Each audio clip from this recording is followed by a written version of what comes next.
I was sitting at the kitchen table with my coffee, the one spot in the house where the morning sun still managed to find me.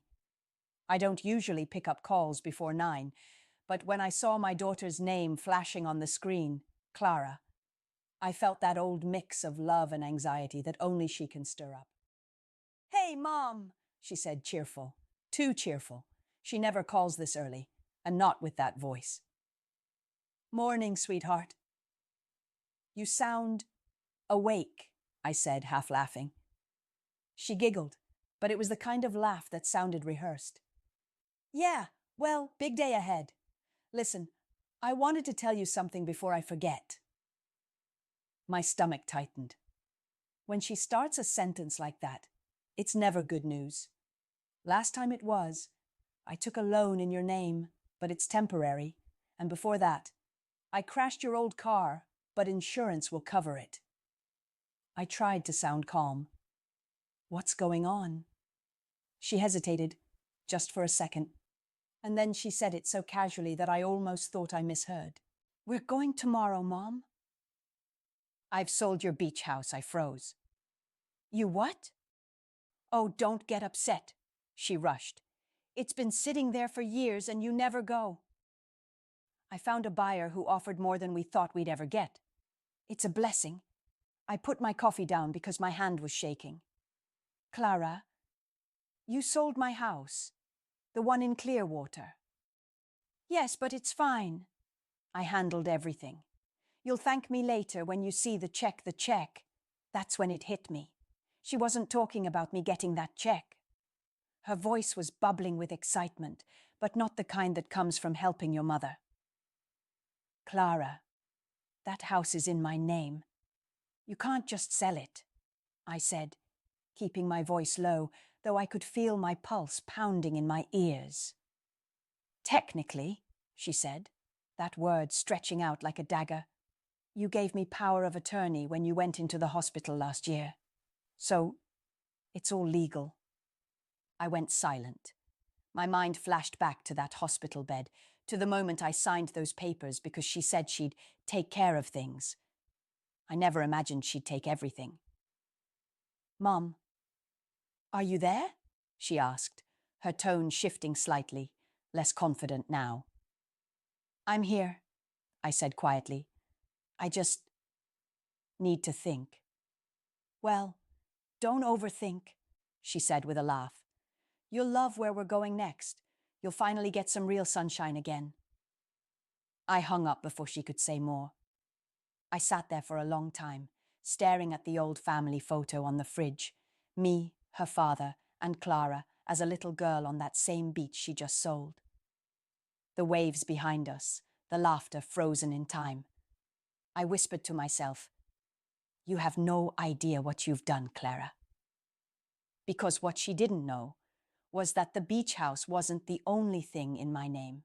The next morning, I drove to Clearwater.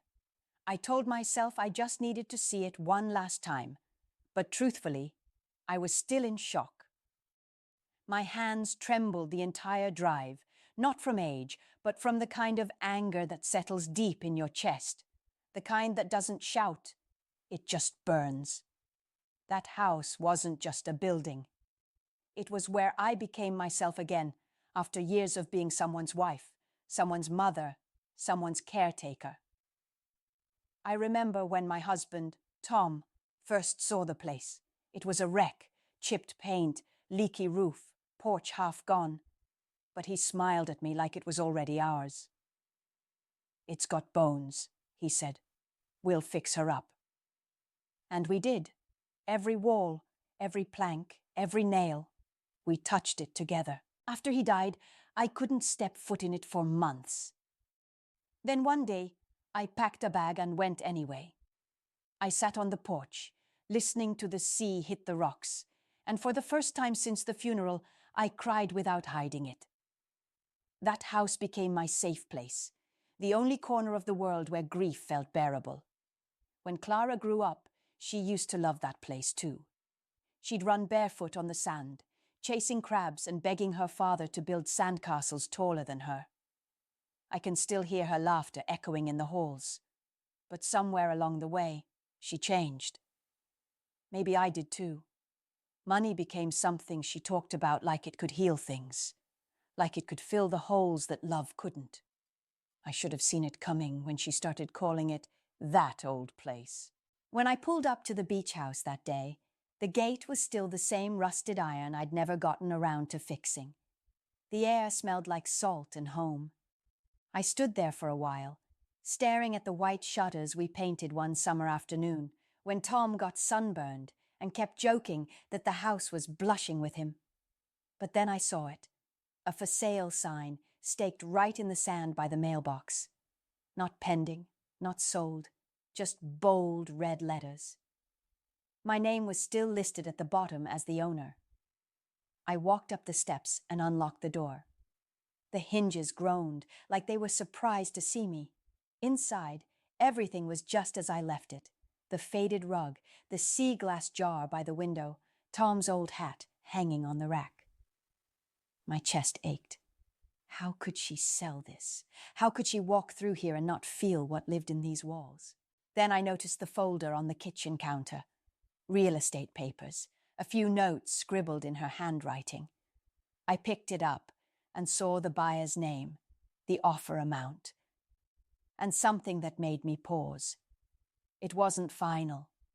The deal hadn't closed yet. There were still signatures missing. That's when something inside me shifted. She thought it was over, that she'd gotten away with it. But she was wrong. Because if this house taught me anything, it's that some things are worth fighting for, especially when they think you're too weak to fight. Clara showed up at my house that evening like nothing had happened. She breezed in wearing sunglasses, even though it was almost dark, talking a mile a minute about packing boxes and new beginnings. "Mom, I thought I'd come by and help you start getting things together." "The movers can take care of the heavy stuff tomorrow," she said, walking straight to my fridge like she owned the place. I watched her pull out a soda and pop the can open. "You mean for the beach house?" I asked quietly. She turned to me, smiling that bright, careless smile I used to find so beautiful. "Of course. We're moving out early so the new owners can come by next week." "We're moving out?" I repeated, the words sticking in my throat. "Yeah," she said. "I figured you'd want to stay with me and the kids for a bit. You've been alone out there long enough." That's when it hit me. She wasn't just selling my house. She was trying to move me out of my life. I leaned back in my chair, my hands gripping the sides to stop them from shaking. "Clara, sit down." She hesitated, clearly not expecting that tone. She sat across from me, taking a small sip of her drink. "I went to the house today," I said. Her eyes flickered. "You did?" "Yes. I saw the sign. I saw the papers." I paused. "I also saw that the sale hasn't closed yet." She blinked, caught off guard for the first time. "Well, yeah, I mean, it's just a formality. Everything's been agreed on. It's basically done." "It's not done," I said sharply. "Not without my signature." Her smile faltered. "Mom, please don't make this harder than it needs to be. You never go there anymore, and the taxes are insane. You're sitting on an asset that's just rotting away." I stared at her. "That's how you see it? An asset?" She sighed and looked away. "I'm trying to be practical. I'm doing what's best for both of us." "For both of us," I repeated. "And where does the money go, Clara? Straight to this buyer you found? Or straight to you?" Her lips tightened. She didn't answer right away, and that silence said more than any words could. "You're lying to me," I whispered. Her head snapped up. "I'm not lying. I needed to take care of some debts, okay? I didn't think you'd understand debts," I said. "Whose debts?" She didn't answer, just stared down at her soda, tapping the can nervously with her finger. I felt my heart break, not because she betrayed me, but because she didn't even seem sorry. She was rationalizing it like stealing from me was a form of love. "Clara," I said quietly, Your father built that house with his hands. Every corner of it has his fingerprints. And you, my voice cracked. You just sold it like it was a used car. She pushed her chair back abruptly. You don't get it, Mom. I'm trying to save us.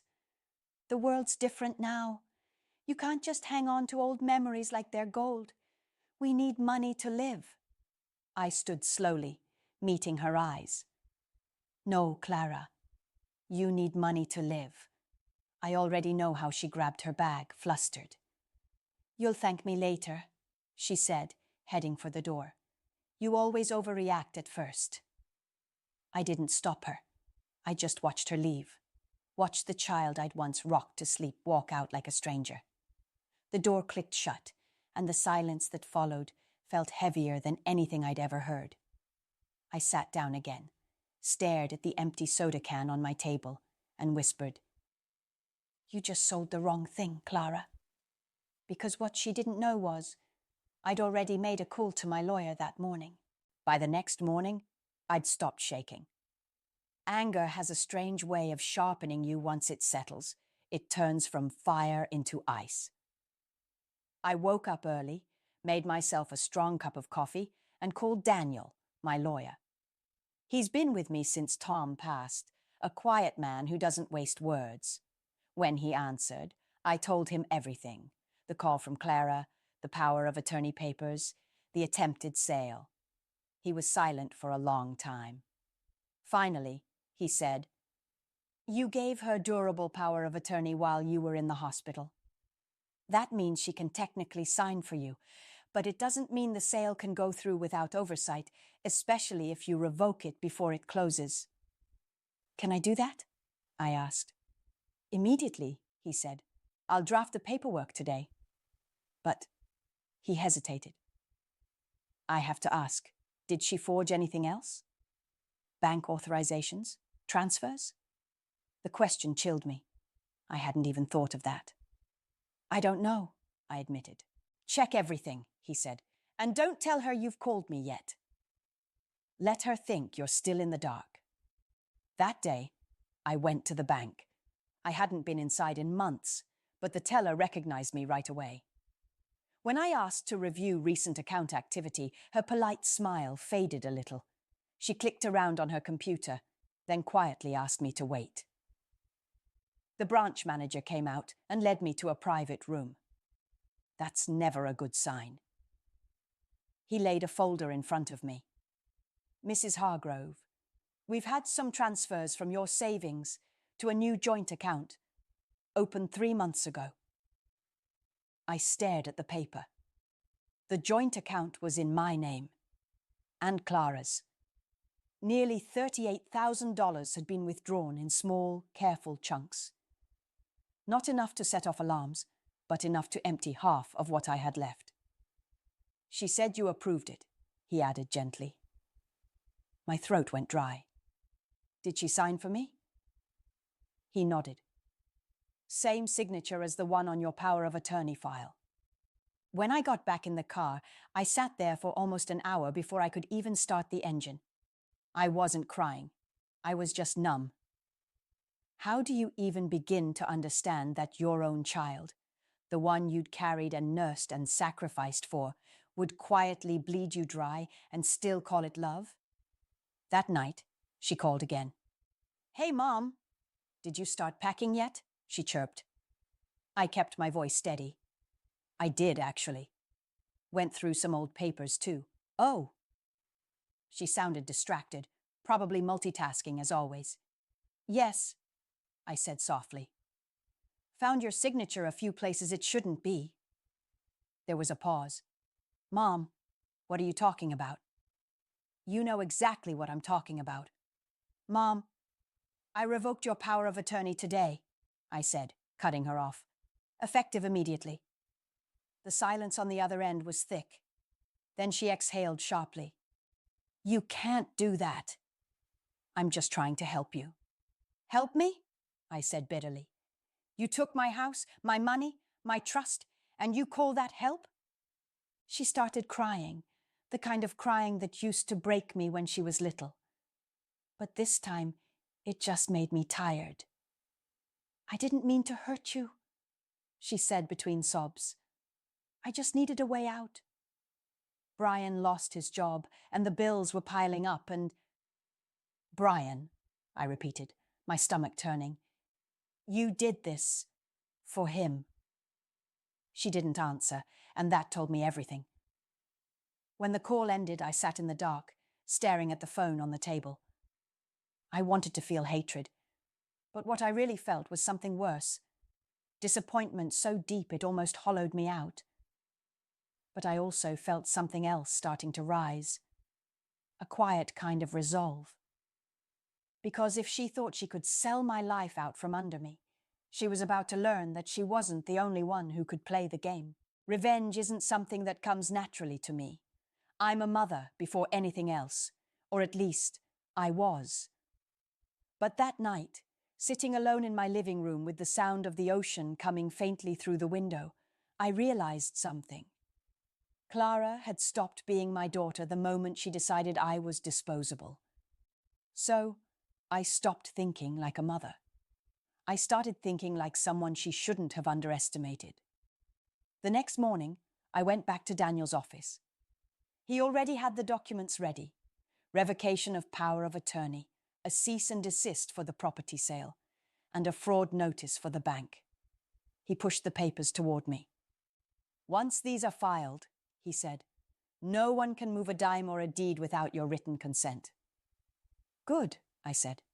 Now I need you to do something else. He raised an eyebrow. I want the Clearwater property transferred into a trust, I said. In my husband's name. Beneficiary. Our grandchildren. He looked at me for a long moment before nodding. You're making sure she can't touch it again. That's right, I said quietly. Let her sell what isn't hers. I'll make sure she doesn't even know what's mine anymore. That afternoon, I drove back to the beach house. I changed the locks myself. Tom had shown me how years ago, when we couldn't afford a handyman. I even laughed a little, remembering how proud he was when he made the old doorknob work again. Inside, I started packing up small things, photos, letters, anything that mattered. I wasn't leaving them for her to box up and toss out like junk. While I worked, my phone buzzed. Clara again.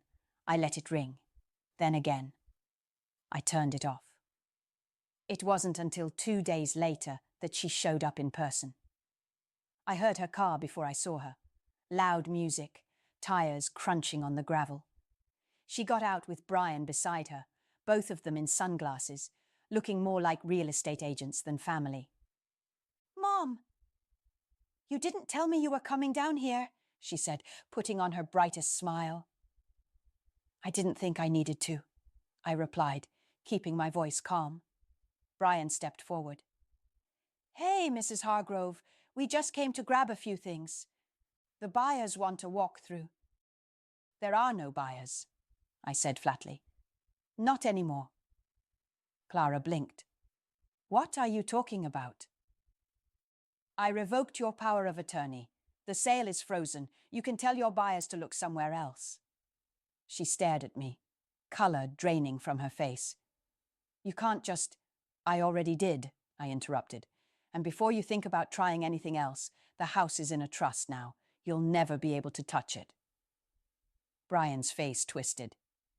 That's ridiculous. We had a deal. I looked him dead in the eye. No, she had a lie. Big difference. Clara's hand started shaking. Mom, please. You don't understand. We needed this. I understand perfectly, I said, my voice trembling now. Not with fear, but with years of hurt finally surfacing. You looked at everything your father and I built, and you saw a bank account. You didn't even ask. Her eyes filled with tears. I was scared. So was I whispered. When they wheeled me into surgery last year, I signed those papers because I trusted you. I never thought you'd use them to steal from me. She reached out to touch my arm, but I stepped back. Go home, Clara. There's nothing here for you anymore. She stood there for a long time, crying quietly, until Brian muttered something under his breath and tugged her toward the car. They left without another word. As I watched them drive away, I didn't feel triumphant. I just felt empty, like I'd just finished burying something that had already been dying for years. But deep down, under the sadness, there was a flicker of peace. Because for once, I'd stopped letting her write the story. This time, I was the one holding the pen. It was 2 weeks before I heard from her again. 2 quiet weeks, where the only sounds in my house were the waves, the wind, and the occasional creak of the old floorboards. I'd started sleeping again. Not well, but better than before. I could finally make it through a day without replaying that phone call in my head. Then one morning, I looked out the kitchen window and saw a moving truck parked by the curb. Clara's silver SUV right behind it. I didn't move. I just watched. She and Brian got out, dressed like they were heading to a brunch, not a goodbye. They didn't knock. They went straight to the garage and started pulling boxes out, labeling them with black markers: kitchen, kids' room, office. They looked busy, practiced, like this was just another errand to them. After a few minutes, I stepped outside. "Morning," I said, my voice flat. Clara jumped, spinning around. "Mom, I didn't think you'd be here." "You didn't think I'd be at my own house?" I asked. She opened her mouth, then shut it again. "We're just finishing packing. Brian got a great deal on a rental in Tampa." Closer to his work, I nodded slowly. "Good for you." For a moment, we both stood there in the driveway, the salty wind whipping at our hair. I could see the confusion in her eyes, like she expected me to start yelling or crying or maybe even begging her to stay. But I didn't have it in me anymore. "Mom," she said finally, lowering her voice, "I know you're angry. I was stupid, okay? I got desperate. But I never meant to hurt you. I just thought I could fix things before you found out." I looked at her, really looked at her. And for the first time, I didn't see my little girl anymore. I saw a woman who thought she could outsmart everyone, even her own mother. "Clara," I said softly, "you keep trying to fix things by breaking them first." She winced like the words hit her. "Do you remember the night your father and I first brought you here?" I asked. "You were 6. You ran straight into the waves with all your clothes on. You told him you wanted to live in the ocean forever." Her eyes softened. "Yeah," she whispered. "I remember." "He laughed so hard that day," I said, smiling faintly. "Said maybe we'd build a house right on the sand so you could see the sea every morning. And we did." She looked down. "I ruined it." I didn't answer. The movers came out just then, carrying the last of their boxes. Brian told her they were ready to go. She nodded and turned back to me. "I'll call you when we get settled," she said. "Don't," I replied quietly. "Not until you're ready to tell the truth. To yourself, not to me." For a moment she stood frozen. Then she nodded, eyes glistening. "Goodbye, Mom." I didn't say it back. I watched as the truck pulled away, taking her life, or maybe just her illusions, with it. When they disappeared down the road, the silence that followed wasn't sad this time. It was clean. I walked back inside, opened the windows, and let the salt air fill every room. The beach house felt lighter somehow, like it could breathe again. On the table sat a folder from Daniel, the final trust papers, all signed, sealed, and filed. The property was safe now, beyond her reach. I ran my fingers over the edge of the folder and whispered, "You're home now, Tom." For the first time in months, I felt like I was too. A month passed. The air grew cooler, softer, that sweet in-between season when the tourists thin out and the beach feels like it belongs to the locals again.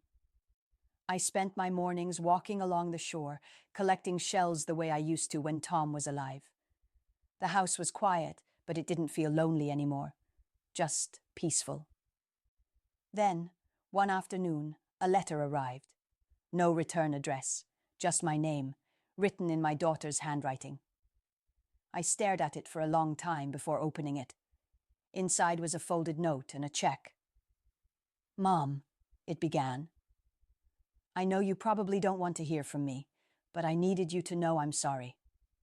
I've been taking extra shifts, and I sold Brian's car to pay back what I took from your account. It's not everything yet, but it's a start.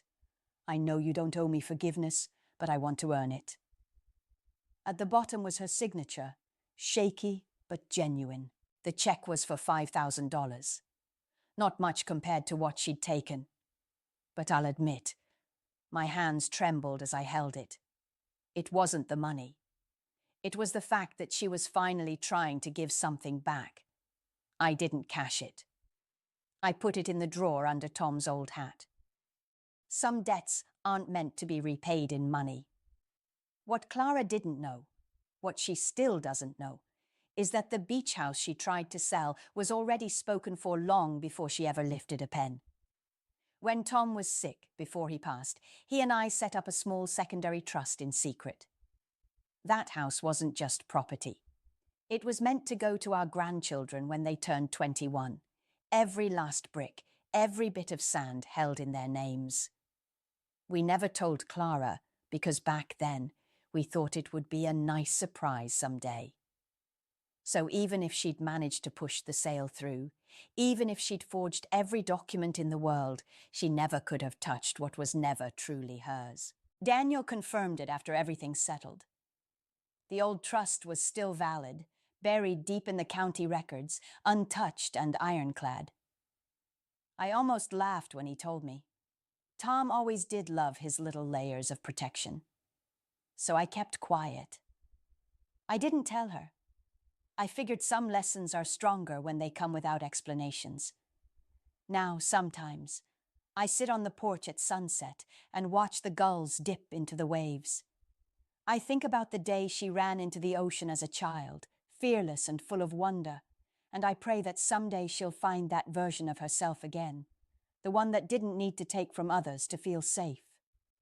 Until then, I keep the porch light on, not as an invitation, but as a reminder that home still exists, even after you lose your way, and that forgiveness, like the tide, always comes back, just not always when you expect it to.